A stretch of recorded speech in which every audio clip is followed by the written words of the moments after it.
No come out. What's killing them? That.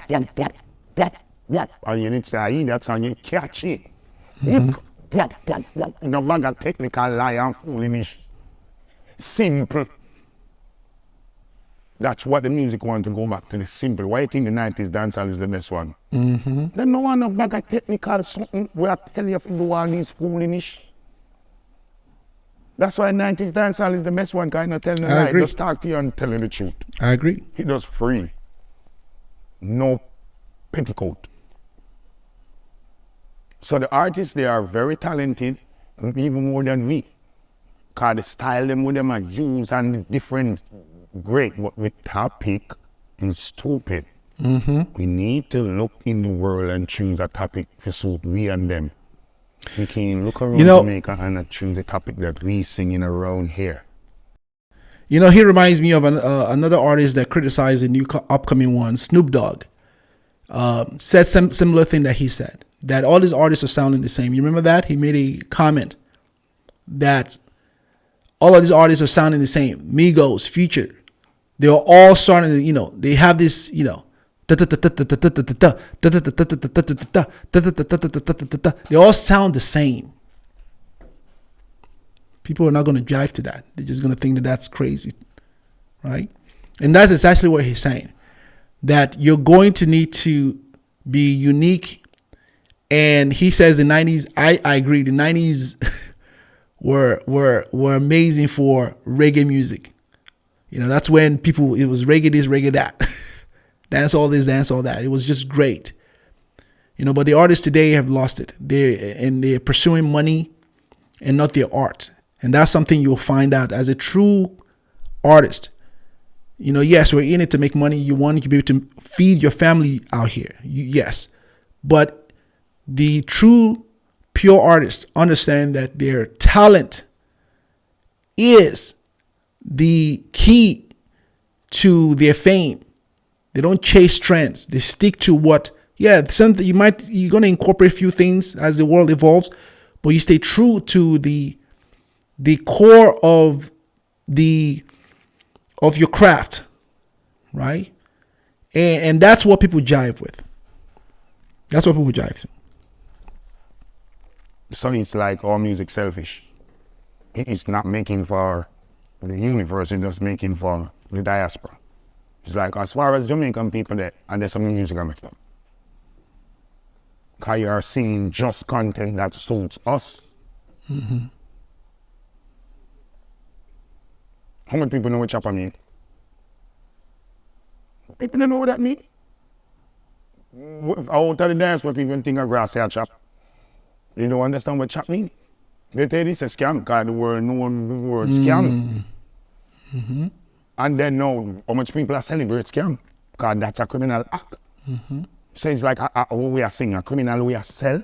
More beyond them foolishness there, we need to fix it. We can. Okay, so he's about to get to this other part that I want him to get to. So he's going to talk about, you know, the messaging that dancehall is selling out now. He's talked about criminality and in the words that they put out that sort of ignites or gives the perception that this is a criminal entity or something like that, right? Now, there are some people that are smart enough to differentiate that that's not what he means, and you know, there's people that are savvy enough to differentiate that. However, when you're talking about the mass market, remember I said that you're going to have to think beyond people that look like you, talk like you, sound like you, and find a universal language, appeal, a curvature that relates to everyone. So not everyone's going to know what that means.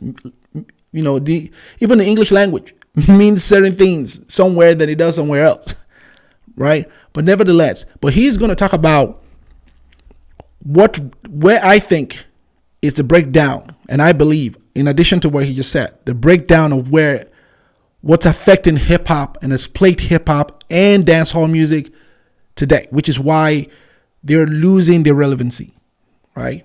And I want to talk about that, and he's going to talk about the violence. That's what he's about to get into. Okay. And I come with them full from top of there. So the slang something them, we don't go far. We want song with universal topic or related argument, household topics, where every household understand and relate to. Then dancehall we get back to where it work. But nothing wrong with dancehall. All dancehall I do lose the feel, the music, and the topics not right. If we fix that and go, or you choose some better topic, dancehall is international now, you know. This is not 1996 or 98 when we are fighting to get it on the international scene. It's out there now. Every nation knows dancehall music.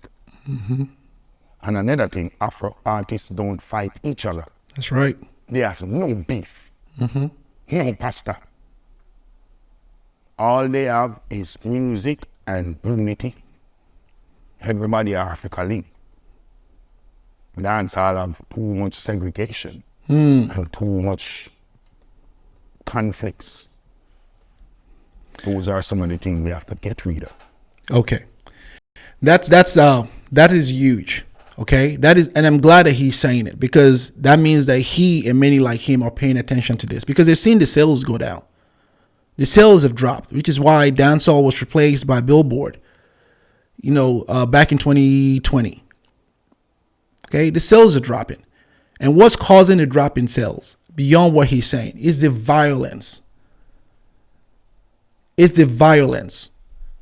It was all well and good at one point, but it's become something now that is affecting certain neighborhoods and certain streets, lifestyle. It's costing taxpayers. It goes beyond just the music.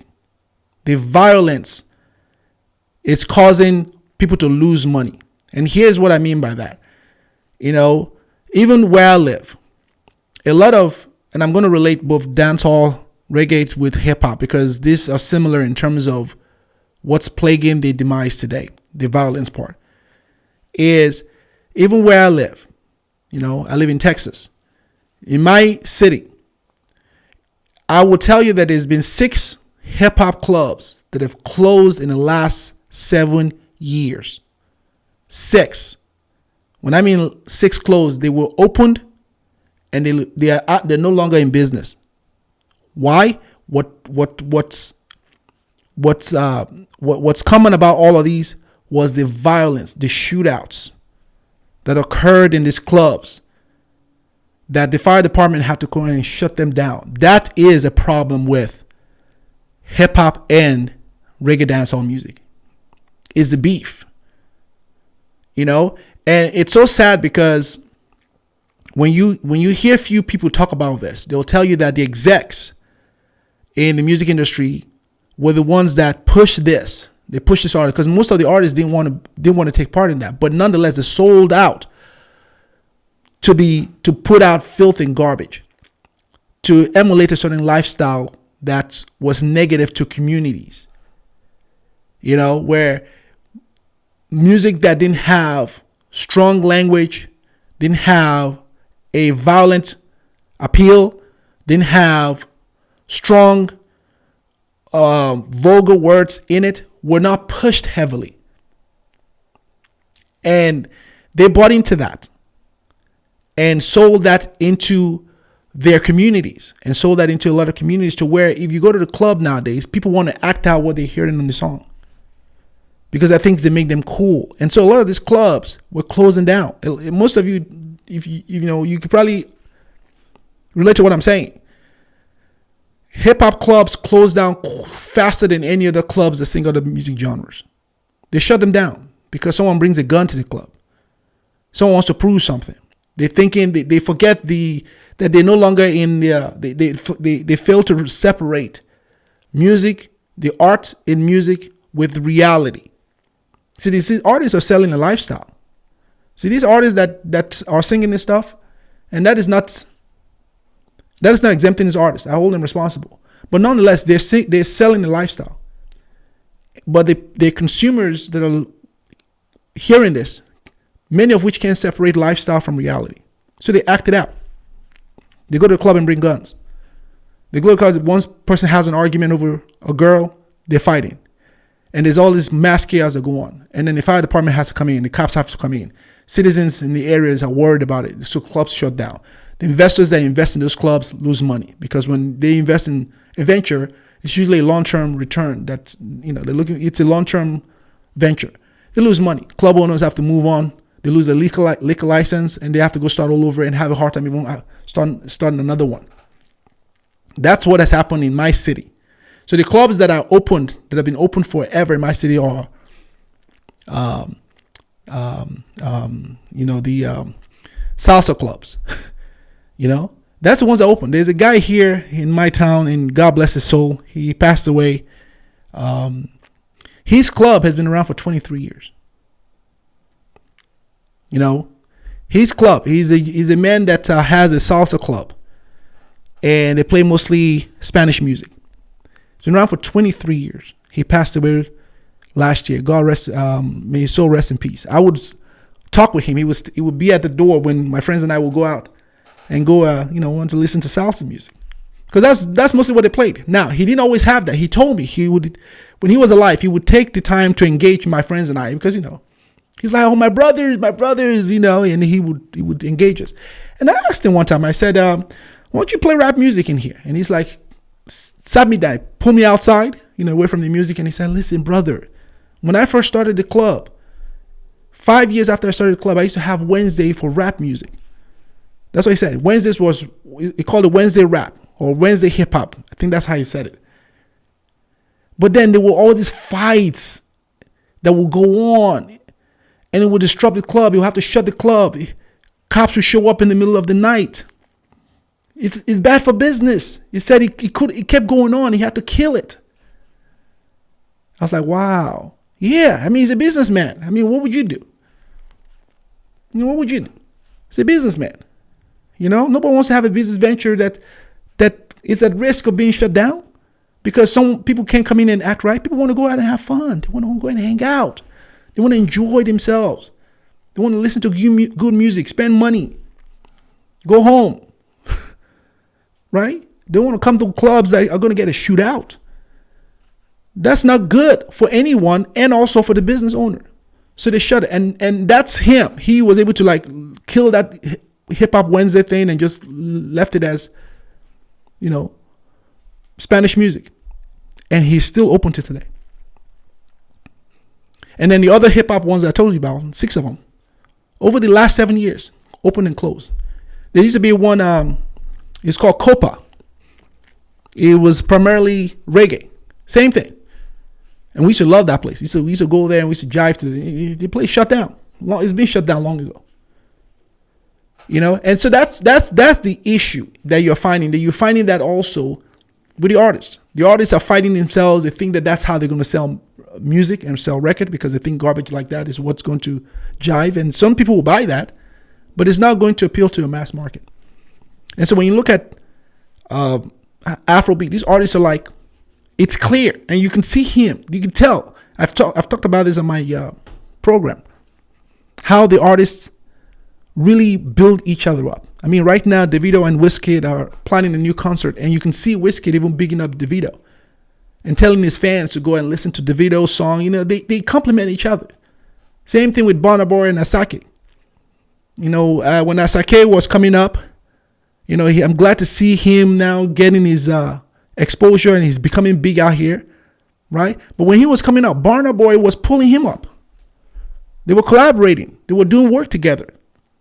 You find people like Olamide, the old timers pushing artists like Asake or Wizkid. They push them. And this is another genius of Nigerians and their ability to collaborate and keep it. They don't do the fighting thing because they know it's bad for business. And plus, it's bad for the culture that they come from. See, Nigerians are very heavily cultured people. We still have home training. You know what I'm saying? It's an embarrassment for us to go to jail, to even say it. We don't glorify that. You won't find too many Nigerians that will say, oh, I'm so happy I went to jail, and they glorify it and making music out of it. No, they're not going to do it. It's an embarrassment for us. But you'll find that in hip hop. They glorify that. When I used to live in New York, you find guys talk about it today. You're not hardcore. Dude, I just spent like 10 years in the pen. I was just at Rikers.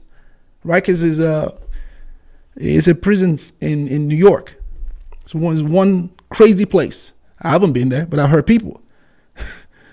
You know, they will glorify that. You know, I just spent 10 years in Rikers. What did you do? And they will use that to challenge everyone's manhood. You know, you're not a gangster. You know, really?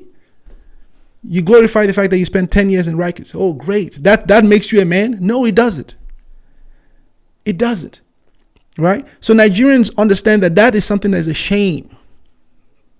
To have that type of stigma is not something that and they know this. If they come out and sing about stuff like that, no one is going to buy their music. No one. Because Nigerians are like, really? Or glorifying, you know, assault, violence, and all of that. Things that we find to be extremely shameful for you to even be part of, let alone talk about. You know? And so that's why I know that Afrobeat is going to have a lasting, because these are things that have really killed hip hop and reggae. And I'm glad that people see the appeal of Afrobeat. They see the appeal of the artist. They see what differentiates Afrobeat from all the other music genres. And they know that that's what's killing the other music genres. And so that's why everyone is buying into Afrobeat. I mean, you go to like the Putakana, they're singing Afrobeat at the clubs, in the clubs over there. You go to Dominican Republic, they're singing Afrobeat in the clubs. You know, I saw this thing on YouTube where it was like in China, old Chinese men, they were playing chess. They were out there and they were playing Rema's song, and they were jiving to it. These are old people. They were jiving to Rema's Calm Down. Can you imagine that? In China.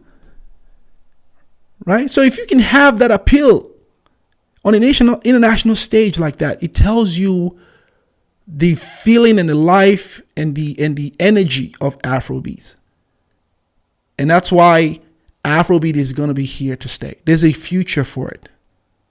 And they have really broken barriers with that. Now, I'm even more excited that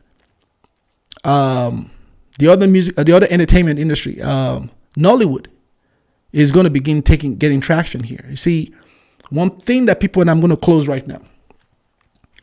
One thing that people are failing to understand, even while he gives Africa kudos for not having its sound, everything came from Africa, right? But one thing that people are failing to miss with Nollywood is that there's no other black race or black group of people that you can point to that have discovered a movie entertainment industry. There's no other movie entertainment industry with any of that black group. I'll wait. Give me one.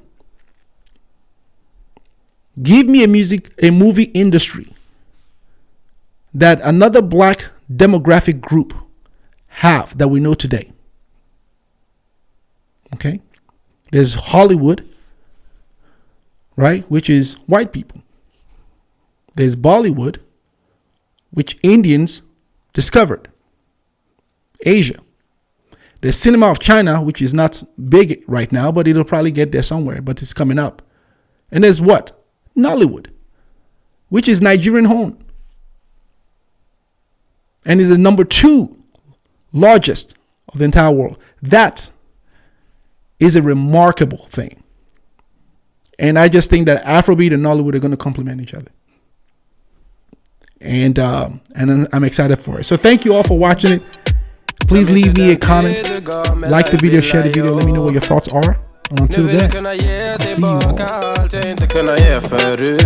Det finns ingen annan där som kan stå här by my side, oh why. Sättet du rör på det får mig att dö för dig baby. För de här yardis, de vill ju bara dra ner oss. Men du är fett och vanlig. Och det jag lägger all min tid och jag vill ha dig. Du får mig känna safety. Det kan nog leda baby. Och jag kommer aldrig ändra mig.